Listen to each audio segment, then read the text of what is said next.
everyone! Happy Thursday and welcome back to our YouTube channel! By the way, this is Mami Xiao from Relationship Goals Vlog. Kung bago ka dito, ako ay yung makakasama until the end of this video. Charot! Retire ng Eastern sa Sunday. And ipapa-experience natin dun sa mga kids kung paano nila sineselebrate ang Eastern Sunday dito.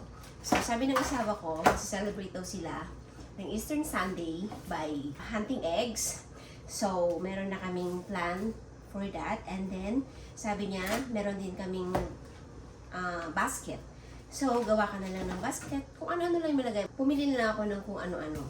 So, ito yung basket nilang dalawa. Isa na lang yung ginawa ko minsanan kasi yung ate, hindi siya masyadong cooperative. Pero para hindi siya mag-selos later on, paghahaluin na lang namin lahat dito.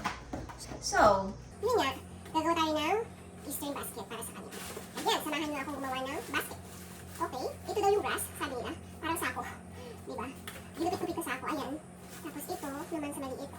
Ganito na lang. Kung ano-ano na lang yung mga binili ko kasi hindi nga ako prepared kasi sa Pilipinas hindi naman kami wala naman kaming basket doon. Ngayon ko nga lang na-experience o ngayon ko nga lang nalaman na meron palang basket-basket. Kaya kung ano-ano na lang yung binili ko na kasya sa budget, of course. So, ang pinaka-paborito kasi ng bunso ko is bubbles. Kaya bumili ako ng sandamakmak na bubbles. 5 ito binili ko ng isa. Tapos, Play-Doh. So, ayan. Meron siyang Play-Doh, meron siyang bubbles. Kaya, lalagay natin dito. Para mahila. Maglalagay lang tayo ng siguro dalawa para kasi sila magkapatid. Ayan. Diba? Tapos, yung cup. Meron siyang, kasi paborito niya Paw Patrol, binilhan ko siya ng cup. Or water bottle, I should say. Tapos si ate, binilhan ko lang siya ng malaking water bottle or whatever it is. Hindi water bottle.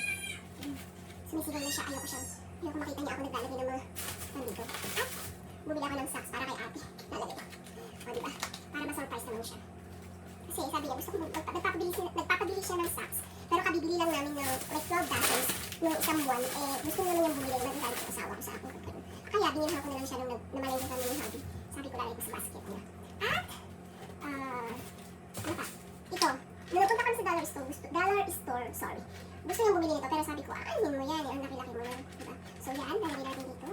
Tapos ito kay baby. Dalawang ganito kasi paborito niya palagi siya naglalagay dito sa labas. Kawawa naman inaagaw yung mga laruan ng kapit-bahay. Hindi na yata kasya. Okay. Saan na natin kasya natin? O yan. Tapos, meron ako mga, ito, pencil kay ate, of course. Kasi, paborito niyang pencil yan. Tapos, bumili ako ng isa pang bubbles ulit. Imagine, $1 lang kaya binili ko na. Tapos ito, squishy toys, stuffy, or whatever it was. Ayan. Ayan. Tapos meron pa siyang isa. Ito kay ate, para sa kanya. Diba? Para pang decoration lang. Tapos meron kaming 5 packs na candy. Ilalagay ko na lang din. 4 lang ilagay ko para hindi sila mag-away. Kasi pag lalagay ko yung 5, mag-aaway sila. Sabi ng pangalan, sa akin yun. Okay? So, ito ay Cadbury caramel egg. Okay, ayan. Cadbury, lagay natin dito para exciting ang kanilang Eastern. Ayan. Sana hindi nila ako maabutan ng mango. Kasi pag nahulog na, pag naabutan ako, maguguluhin na naman ako ng maliit. Okay. Alright. So, yes, simple things lang naman. Tapos, ano pa? Ito, kay ate dito sa nerds. Wait na rin. Ayan. Meron pa palang isa sa baba.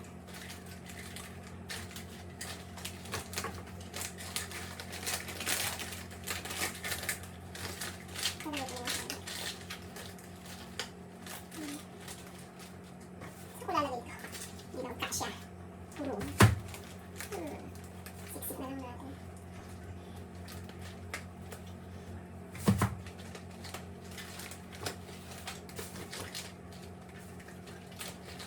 Ayan.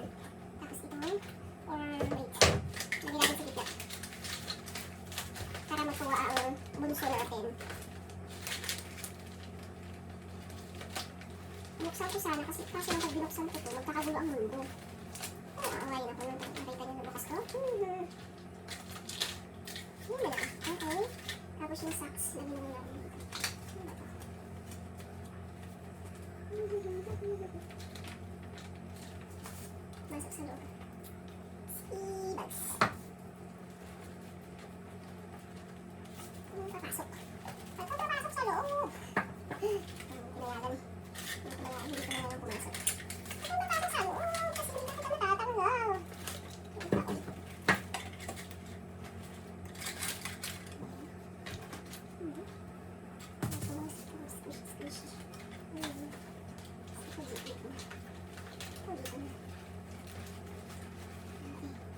Kaya siguro yan.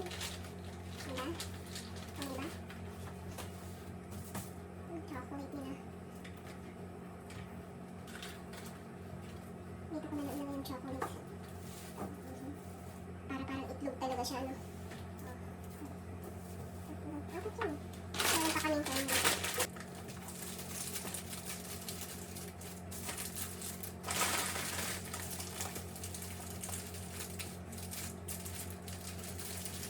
Mahal ko isa. Saan na? Masakit ka sa loob.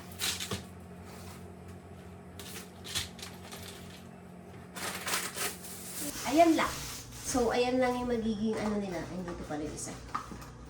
Ayan lang yung kanilang laman ng basket. And just very simple. And I'm so glad or I'm very, ang tawag dito, panatag yung loob ko na magiging happy sila. Yes. I'm positive. Actually, ito, hindi nila paborito. Ako lang yung kumakain nito kasi